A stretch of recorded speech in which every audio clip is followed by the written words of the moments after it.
year-old male. He's also a student. We're still early on in our investigation. Our detectives are working to determine the motive. We do, however, believe the suspect and the victim knew each other. Once, I'll have Dr.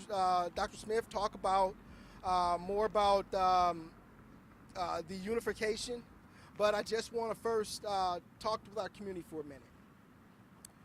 We cannot tolerate this kind of violence in our community.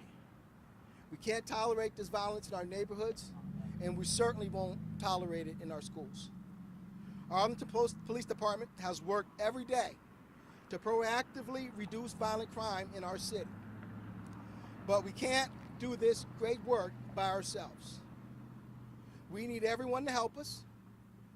If you own a firearm, we need you to properly secure it so it doesn't end up in the hands of kids. If you have concerns about your kids or anything that's happening in the schools, please report it. There's many, many resources out there for us. And finally, as a society, we have to stop resorting to violence. Violence is never the answer. With that, I'll turn it over to Dr. Smith.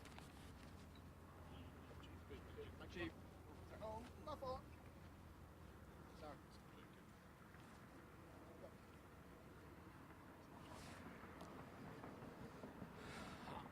Honestly, I'm at a loss for words tonight by this tragedy at Bowie High School this afternoon. Schools are supposed to be a place of learning and growth, and this afternoon that was interrupted by senseless violence. Right now, our students are being reunited with their families at the Arlington ISD Athletic Complex, which we opened at 5:20 p.m. tonight. Tomorrow, students at Bowie High School will not have school, but I want to assure our community that we are going to support them with counseling and resources, along with our staff, when they come back to school. At this time, I want to thank the Arlington Police Department for their swift action today and their partnership. We will continue to work through them throughout this entire investigation. Thank you.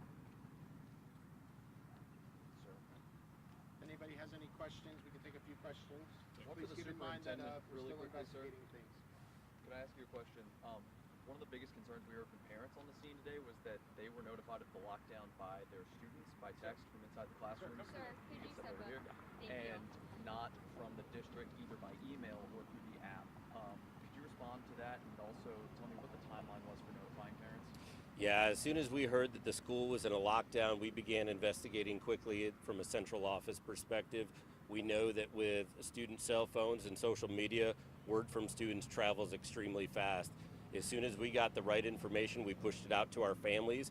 We can assure them that we will always do that to make sure our families are notified as quickly as possible from a district perspective. And we also know that we're battling cell phones, text messages, and social media to get that word out quickly.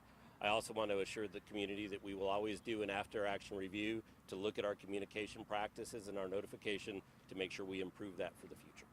What type of gun was used and was it recovered? Right now, we're still early into the investigation. I know that there was a book bag recovered, but we're not sure what type of caliber gun or if that was a gun inside that bag. But we're still working and looking through the investigation. So, Chief Jones, you don't know if the gun was potentially in the school all day. I know that the high school had metal detectors, or was it, since the shooting happened, outside? Well, I can tell you the shooting happened outside. The suspect, he didn't make his way into the location. It was outside on school property. Okay, so do you believe he got the gun outside potentially from like a car, or was it ever in the school, do you know? I think those are the questions that our detectives want answered, and I think that's going to happen through further investigation. Do you know how many times the student was shot? I believe it was up to 5 or 6, if I'm not mistaken. And are there additional locations involved in the incident aside from Bowie High School? No, it happened right here on campus. Unfortunately, the suspect was attempting to leave campus, but we located him right on the perimeter of this campus. Do you know if the students were in ISS? That I don't know. That might be. We don't know that at this time. Okay.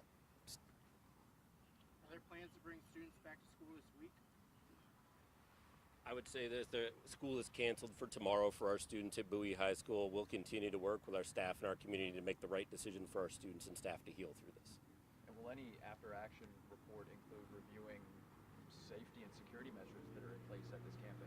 Anytime you have a school tragedy, we would always do something like that. At this time right now, we're just gathering information along with the police department and supporting them in the investigation. Are there any options for parents who don't have transportation to get to the reunification center? Can you help me with that one? Yes, I apologize. I had to ask on that one. Yes, we'll make arrangements for that, but I do believe most families are showing up there right now and have been for a while after word was pushed out about the location. Do you know much about the two students? Do they know each other, the nature of the altercation that led to the shooting? We believe that they knew each other, but we can't be for certain. Again, we're still early on in the investigation, and once our detectives start interviewing the suspect, maybe we can give you a little bit more later. We have time for one more question.